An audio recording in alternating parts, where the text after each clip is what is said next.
నమస్తే. గత వీడియోలో మనం చాలా విషయాలు మాట్లాడుకుంటూ ఉన్నాం. పుష్కరాలకు సంబంధించి బ్రహ్మశ్రీ డాక్టర్ రవీంద్రనాథ్ సిద్ధాంతి గారు నాతో పాటు ఉన్నారు. చాలా విషయాల మీద అవగాహన ఉన్న వ్యక్తి. ముఖ్యంగా పుష్కరాలకు సంబంధించి మనం ఒక సిరీస్లా చేస్తూ ఉన్నాం గురువు గారితో. ఇక ఈరోజు నర్మదా నది జన్మస్థలం ఏమిటి, అలాగే నర్మదా నదికి ఎందుకు అంతటి ప్రాధాన్యత వచ్చింది అనేది వివరిస్తారు. వీడియోని ఫస్ట్ నుంచి లాస్ట్ వరకు వాచ్ చేసే ప్రయత్నం చేయండి. నమస్కారం గురు. నమస్కారం.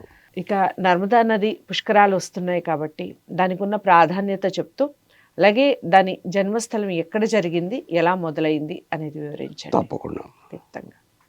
ఈ నర్మదా నది అనేది దీనికి ఒక 2-3 గాథలు ఉన్నాయి తల్లి.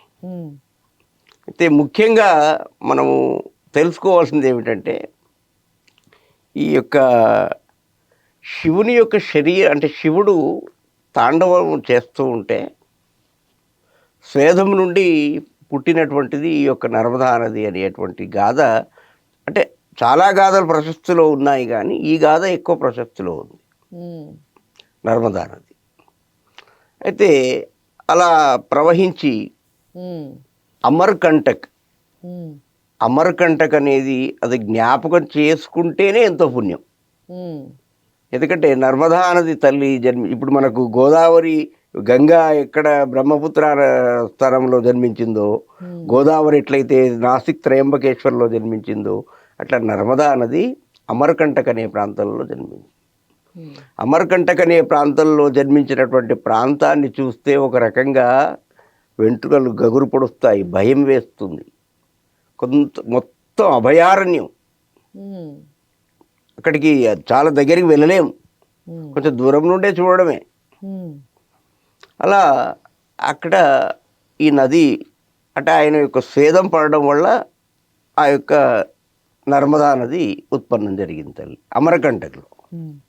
అమరకంటక్లో ఉత్పన్నమయ్యి ఇది ఏం చేసిందంటే తూర్పుగా ప్రయాణం చేసింది కొంత దూరం. ఎంత దూరం అంటే ఒక 6 కిలోమీటర్లు. 6 కిలోమీటర్లు తూర్పుగా ప్రయాణం చేసిన తర్వాత తిరిగి పశ్చిమ దిశగా ప్రయాణం చేసింది. మళ్ళీ పశ్చిమ దిశగా ప్రయాణం చేస్తూ మహారాష్ట్ర, సౌరాష్ట్ర అంటే గుజరాత్ మీదుగా బారోచ్ అనే ప్రాంతంలో కంబట్ సంధి అని ఒక జలసంధి ఉంది. అది అక్కడ అరేబియా సముద్రంలో కలుస్తుంది తల్లి. ఈ యొక్క నర్మదా నది యొక్క పొడవు 1213 కిలోమీటర్లమ్మ. దీని పొడవు. ఈ వెడల్పులో ఒక్కొక్కసారి ఒక్కొక్క దగ్గర ఎక్కువ ఉంటుంది, ఒక్కొక్క దగ్గర తక్కువ ఉంటుందమ్మా. పొడవు మాత్రమే లెక్కిస్తారు. అంటే ఈ నది పొడవు ఎంత అలా. ఇప్పుడు ఉదాహరణకు మనకు ఎవరెస్ట్ శిఖరం ఎంత అంటే 842 కిలోమీటర్లు అని అంటాం. కానీ ఇప్పుడు కొంత కరగడం వల్ల తగ్గింది. ఇప్పుడు జీకేలో ఉంటుంది, కాంపిటేటివ్ ఎగ్జామ్లో వస్తుంది. ఏం రాయమంటావు? 842 రాయాలి, అంతే కదమ్మా. అంటే కొంచెం ఎండాకాలంలో శిఖరం తగ్గే అవకాశం ఉంటుంది, కానీ ఈ నది యొక్క పొడవు మాత్రం తగ్గే అవకాశం లేదు. అయితే ఈ యొక్క నదీ పరివాహక ప్రాంతంలో అక్కడ అంటే మనకు సముద్రంలో కలిసే వరకు కూడా చాలా ఆలయాలు నిర్మాణం చేయబడ్డాయి. అయితే ఇంకొకటి ఏమిటమ్మా, ఇక్కడ మనకు బాగా జనాదరణ మధ్యలో ఉండకపోవడానికి కారణం ఏమిటంటే బాగా చీకటితో నిండిన కీకారణ్యాలు. అంటే అవి ఇక్కడ ఆ చుట్టుపక్కలంతా పులులు, సింహాలు, వాటిని ఏమంటారు, అన్ని భయంకరమైన జంతువులు, వైల్డ్ యానిమల్స్ తిరుగుతూ ఉంటాయి కనుక అక్కడ కిరాతకులు కూడా ఉంటారు. కిరాతులు, ఆదివాసీలు, వాళ్ళు మానవులే. అయితే వాళ్ళకి అక్కడ అలవాటైపోయింది. వాళ్ళ దగ్గర ఏవైనా ఉన్నాయో ఏం కథనో అని మొత్తానికి వాళ్ళు పులుల నుండి రక్షింపబడతారు. కాబట్టి ఈ నర్మదా నది ఎంత పవిత్రమైందంటే చాలా పవిత్రమైంది. దీనికి ఇంకొక గాథ కూడా ఏముందంటే, ఈ చంద్రుడు లక్ష్మి అన్న చెల్లి. మ్మ్. అయితే చంద్రుడు ఏం చేస్తాడంటే ఇదే గాథను, అంటే శంకరుని యొక్క కుమార్తెనే, మ్మ్. ఈమెకు అయోనిజ, రుద్రపుత్రి అనే పేర్లు కూడా ఉన్నాయి ఈ నర్మదకు. మ్మ్. రేవా నది అని కూడా ఈ నదినే అంటారు, ఓకే. ఈ నర్మదా నదినే. మ్మ్. అయితే చంద్రుడు ఏం చేస్తాడంటే చంద్రునికి శంకరుడు అన్న అవుతాడు. ఓకే. ఎట్లా అన్న అవుతాడంటే ఈ యొక్క 7 అశ్విని, భరణి, కృత్తిక, రోహిణి నక్షత్రాలను చేసుకుంటున్నప్పుడు అవును. ఆ దక్ష ప్రజాపతికి 2 అల్లుళ్ళే అవుతారు. మ్మ్. అయితే అక్కడ దక్ష ప్రజాపతికి భయపడి శంకరుడి దగ్గరికి వెళ్ళి ఆయన దగ్గర అన్నయ్య నువ్వే నన్ను కాపాడు అనేటువంటి పరిస్థితి వస్తుంది ఒకప్పుడు. అంటే వీళ్ళు తోడల్లుళ్ళు, మ్మ్. తోడల్లుడి కూతుర్ని దత్తత తీసుకుంటే బిడ్డనే కదా, అవును. అట్లా ఆయన బిడ్డ అని. అయితే ఇక్కడ విషయం ఏంటంటే ఒక ప్రచుముఖుడు అనేటువంటి ఒక ఎవరి కొడుకంటే ఆయన విష్ణు మానసపుత్రుడు. ఓకే. విష్ణు మానసపుత్రుడు. మ్మ్. మ్మ్. అయితే ఆయన ఏం చేస్తాడంటే ఆయన దగ్గర ఒక శక్తి ఉంది. మ్మ్. గంధర్వులు అంటే మాయాయుద్ధం చేసేవారిని గంధర్వులు అంటారు. ఓకే. ఇప్పుడు మనకు మహాభారతంలో చిత్రరథుడు అశ్వఘోషుడు ఏది ఘోషయాత్రలో దుర్యోధనుడు ఓడిపోతాడు. మ్మ్. ఓడిపోయి వాళ్ళని దుర్యోధనాదులను బంధిస్తారు. బంధిస్తే అర్జునుడు వెళ్ళి తీసుకొస్తాడు. మ్మ్. అంటే వాళ్ళు మాయాయుద్ధ నిపుణులు. ఓకే. ఒక గంధర్వులు ఎవరితో యుద్ధం చేయలేదు అంటే మ్మ్. కొంతమందితో చేయలేదమ్మా. మ్మ్. వాలితో, మ్మ్. ఆంజనేయునితో, రామునితో, కృష్ణునితో, ఇలా చాలా పేరెన్నిక గల వ్యక్తులతో యుద్ధం చేయలేదు. ఓకే. మనకు ఈ యొక్క నర్మదా నది యొక్క ప్రాశస్త్యాన్ని తెలుసుకుందాం. మ్మ్. నర్మదా నది వద్ద వచ్చి నమస్కరించని వ్యక్తులు కానీ, మ్మ్. రాక్షసులు కానీ, గంధర్వులు కానీ, 14 లోకాల్లో ఉన్నటువంటి వాళ్ళు కానీ, దేవతలు కానీ, బ్రహ్మ, విష్ణు, మహేశ్వరుడు కానీ చివరికి ఎవ్వరూ లేరమ్మా. అందరూ వచ్చి అక్కడ నమస్కరించినటువంటి వారే. ఎందుకని అంటే దానికి అంత ప్రాశస్త్యం ఉంది. అందుకే నేను దాన్ని అంత ఇంట్రెస్ట్గా నేను ఈ యొక్క విషయాన్ని చెప్తున్నాను. అయితే ఇక్కడ మనకు ఓంకారేశ్వర ఆలయంలో ఈ ఓంకారేశ్వర ఆలయము ఇటువైపు ఉంటుందమ్మా, నదికి ఒకవైపు ఉంటుంది, అది ఉత్తరాన్ని చూస్తుంది. ఒకటి మమలేశ్వర ఆలయం అని దానికి అపోజిట్లో అటు సైడ్ ఉంటుంది.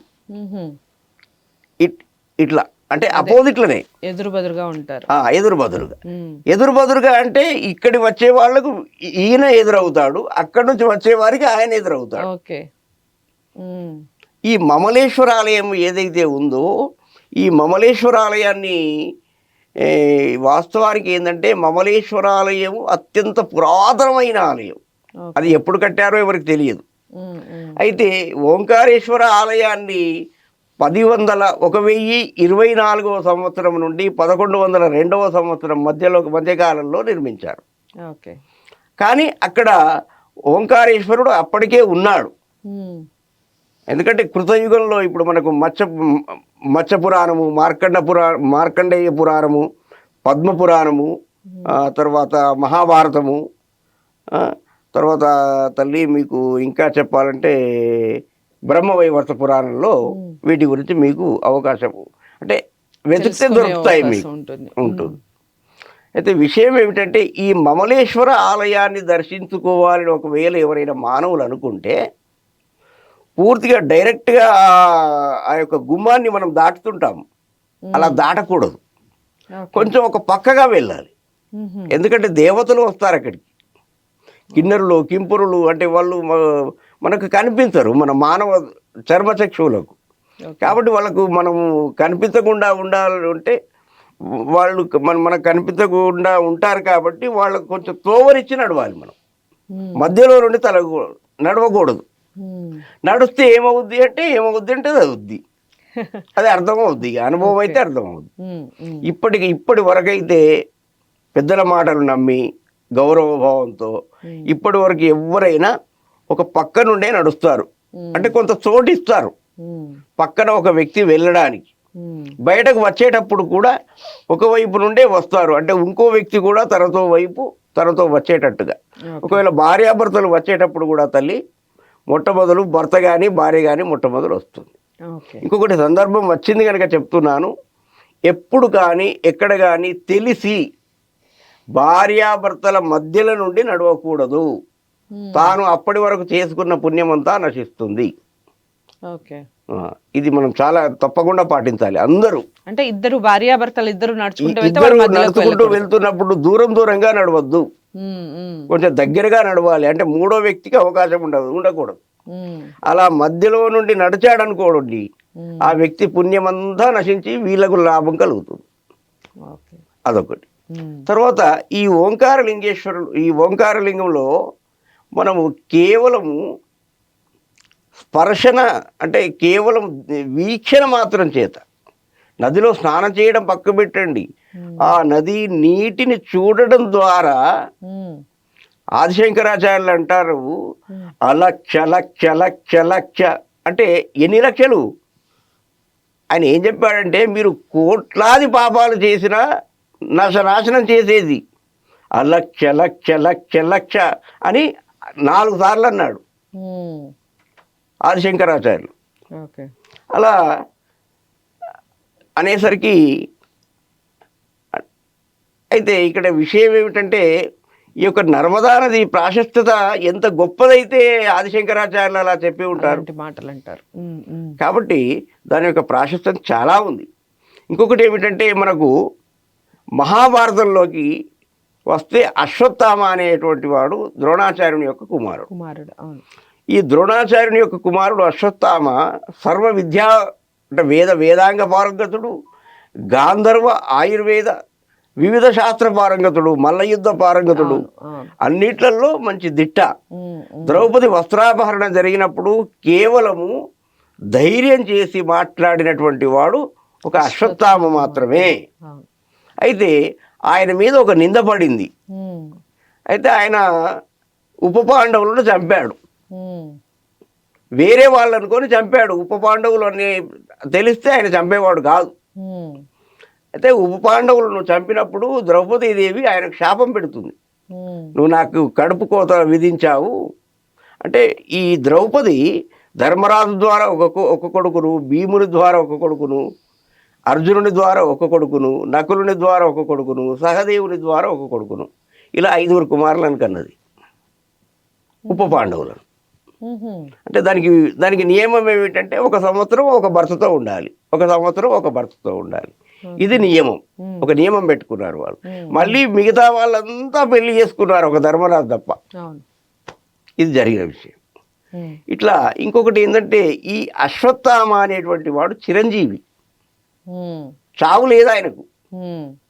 7 చిరంజీవుల్లో అశ్వత్థామ ఒకరు. ఆంజనేయుడు, మార్కండేయుడు, ధ్రువుడు, ఇలా వీళ్ళంతా చిరంజీవులే. అప్పుడు శ్రీకృష్ణుడు శాపం పెట్టాడు, నీకు గనక చిరంజీవిత్వం లేకపోతే చక్రాయుధంతో చంపేవాణ్ణి, కానీ చక్రాయుధం ఎవరైతే చిరంజీవులై ఉంటారో వాళ్ళ మీద చక్రాయుధం పనిచేయదమ్మా. ఎందుకంటే ఒకసారి శ్రీకృష్ణుడు ఆంజనేయుని మీద చక్రాయుధం ప్రయోగం చేశాడు. ఆంజనేయుడు చక్రాయుధాన్ని తిప్పి పంపాడు. అంటే నేను శ్రీకృష్ణుని తక్కువ చేయడం లేదు, ఆంజనేయుడు అంత బలశాలి. బ్రహ్మచర్యం ఎక్కడైతే ఉంటుందో అక్కడ బలం ఉంటుంది. దానికి ఉదాహరణ వివేకానందుడు, అటల్ బిహారీ వాజ్పేయి, నరేంద్ర మోదీ, మనకు అబ్దుల్ కలాం, వాళ్ళొక గొప్ప వాళ్ళు అవుతారు. ఇది వాస్తవం. అట్లా ఇప్పుడు మనం శాస్త్రంలో పూర్వం కూడా గాంగేయుడు, భీష్ముడు అట్లా. ఇకపోతే అమ్మ, ఈ యొక్క నర్మదా నది గురించి ఎంత చెప్పినా తక్కువే, దాని యొక్క ప్రాశస్త్యాన్ని. ఇక తర్వాత మనము ఈ నర్మదా నదికి సంబంధించినటువంటి కొన్ని వేరే ముఖ్య విషయాలను మళ్ళీ ఇంకొక వీడియోలో మాట్లాడుకుందాం. నర్మదా నది యొక్క విశిష్టత ఏమిటి, అసలు ఎలా పుట్టింది, దాని జన్మస్థలం ఏమిటి, ఈ విషయాలన్నీ వివరిస్తూనే చాలా చక్కటి ఉపమానాలతో మనకి వివరించడం జరిగింది రవీంద్రనాథ్ సిద్ధాంతి గారు. మీకు ఇంకా ఏమైనా డౌట్స్ ఉంటే కామెంట్ బాక్స్లో తెలియచేయండి. వీడియో నచ్చితే లైక్ చేసి షేర్ చేయండి. గురువు గారిని కలవాలి అనుకుంటే స్క్రీన్ మీద కనపడే నెంబర్కి కాల్ చేయాల్సి ఉంటుంది. ఇక తదుపరి వీడియోతో మళ్ళీ కలుస్తాను. ఇంతవరకు సెలవు. నమస్తే.